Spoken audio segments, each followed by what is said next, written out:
Ano to, Francis? Ganito ka na lang lagi? Umuuwi ng umaga, ha? Dahil dyan sa sugal mo? O Eden, tigil-tigilan mo ka kabunganga mo Ang aga-aga. Anong pinagsasabi mong susugal? Hindi ako nagsusugal, Eden. Galing ako sa trabaho. Francis, huwag ka nang magmaamaangan pa. Huwag mo akong lokohin na hindi ka nagsusugal. Eh bakit? Saan ba napupunta yung pera na pinagtatrabahuan mo, ha? Eh malamang sa'yo. Lahat naman pera ko binibigay ko sa'yo eh. Sa akin, ha? Sa akin lahat ng pera? Eh hindi nga yun sapat eh! Tignan mo! Mapuputulan na tayo ng kuryente kasi wala tayong pambayad! Hindi ko na problema yun, Eden. Dapat i-budget mo yung pera na binibigay ko sa'yo. Ako magbabudget? Sa kutitik na binibigay mo sa akin? Eh ayaw mo akong patrabahuin eh! Kaya hindi ako makatulong dito! Dahil seloso ka! Yun na nga, Eden eh. Kaya ayaw kita patrabuhin. Para ano? Lapitin ka ng mga lalaki? Ang trabaho mo lang sa bahay. Kaya sikusabi mo yung pagkain ko. J-Boy! Sir! Paganda mo ka ng pagkain. Sige po. Bilisan mo! Ang aga-aga. J-Boy! Tagal mo Ma'am, sir, ito na po. Salamat, Rebea. Ano to? Pagkain naman mahirap to Ito pa kain mo sa akin? Yes, sir. Ha? Wala na po kasi tayong stock, di Eh ba? di bumalik ka! Francis, ano yung bibili ni J-Boy, ha? Na pang grocery? Eh hindi ka nga nagbigay sa akin ng pera, di ba? Eden, di ko na problema yun. Ikaw na dapat nag-budget sa bahay. Eh wala na nga eh! Ubus na! Kasi konti lang yung binibigay mo sa akin! Kaya bukas na bukas, ako maghahanap ng trabaho! Di ba sabi ko lang kanina? Bawal ka magtrabaho!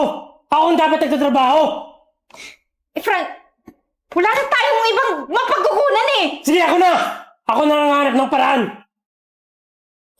Isit na buhay to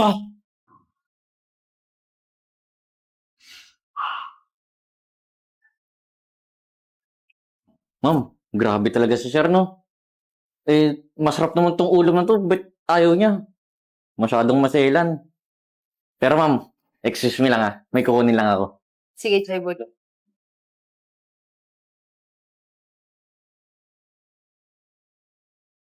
Oh ma'am, eto na ulam. Kumain ka na po. J-Boy, saan ka kumuha ng pambili nito? Eh di ba wala na tayong pera? Eh ma'am, sa totoo lang, may ipon naman po ako kahit konti. Eh paano ka nagkaroon ng ipon? 3 buwan ka nang walang sahod. Eh ma'am, huwag mo nang isipin yan. Kumain na muna tayo para pagkatapos natin kumain, may papakita ko sa'yo. Sige.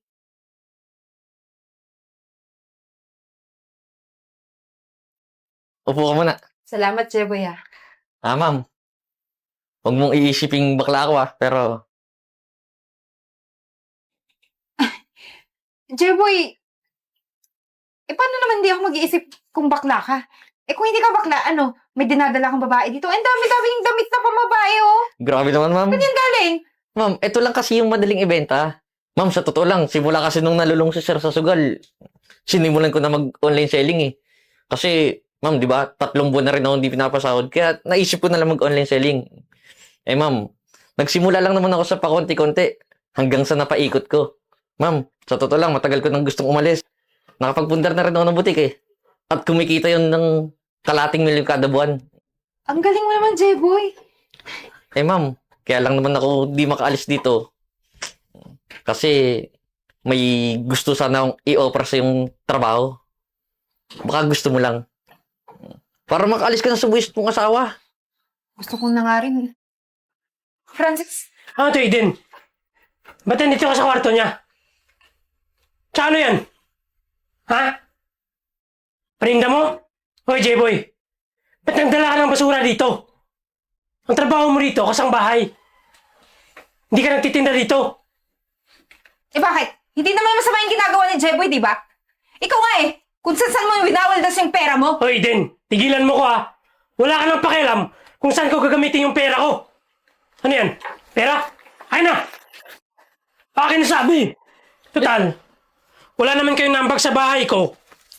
Ako sa akin na to. Eh, sir, teka lang, pinaghirapan ko yan eh. Ang pinaghirapan. Ako nagbabayad ng kuryente dito. Francis, ang kapal talaga ng mukha mo eh. Hindi mo na nga pinapasahod yung tao eh. Kasalanan ko ba kung nandito siya? Ha? Eh, dumalis siya. Eh malamang, ginusto mo na nandito siya. Kasi ayaw mo ako magtrabahuin para may magbantay sa akin, di ba? Alam mo, Francis, matagal ko nang gusto makipaghiwalay sa'yo eh. Tinitiis ko lang yung ugali mo. Eh, di kung gusto mo umalis, umalis ka. Dalhin nyo na rin yung pipitsugin yung paninda. Ano, ma'am? Tara na, Jeboy. Ano na, umayas ka.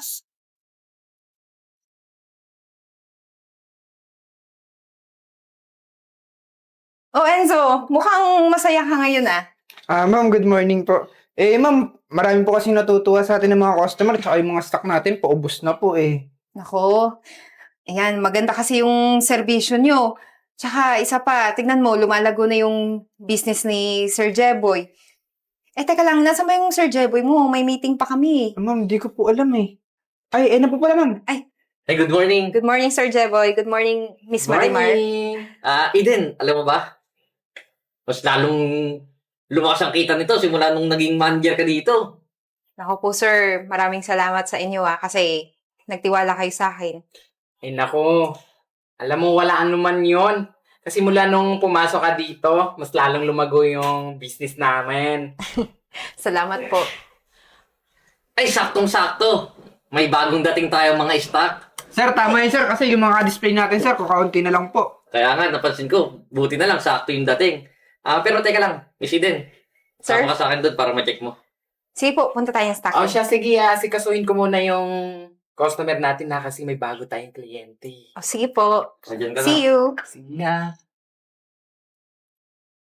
Hello ma'am.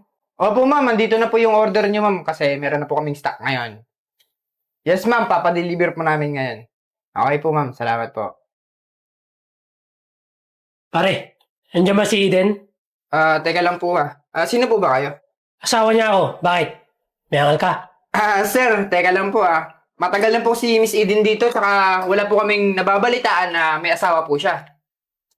Walang nababalitaan. Sabi ko lang, di ba? Asawa niya ako. Bakit? Kasi ka lang naman dito Kung makasta ka, akala mo, ikaw yung amo? Yun nga po sir cashier nga po ako pero wala po kasing asawa si Miss Eden na nasabi sa amin. Kasabi ko lang Kulit mo! Teka lang sir, Sino ka ba? pwede ba sir lumabas na lang kayo dito tsaka masisira po ako sa Sabi ko, trabaho ko. tawagin mo yung amo mo! Di ba sabi ko sa'yo, tawagin mo? Sir, bakit sino sinawag ka? ako ng pulis? Kayong lalaki yan, Francis, ha? Eden, pumunta lang naman ako dito para kumustahin ka. Saka namimiss na kita Ganun ba? Francis, hindi mo ba alam? May restraining order ka na.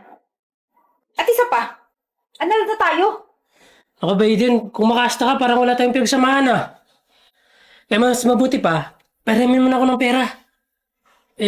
Babawiin ko lang yung natalo dun sa casino Ikaw, papahiramin ko ng pera?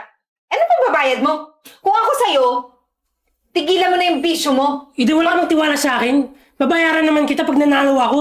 Francis, baguhin mo yung sarili mo. Wala na akong pakialam kung ano man yung sitwasyon mo ngayon. Hoy, pwede ba? Huwag ka dito manggulo. Enzo, palabasin mo to. Kundi, tatawag pa ako ng pulis. Eden naman.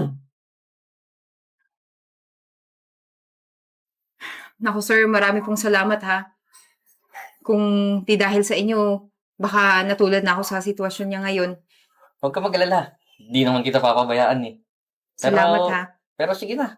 Yung mga stock natin doon bilangin mo muna Sige po sir, tapusin ko na. Sige.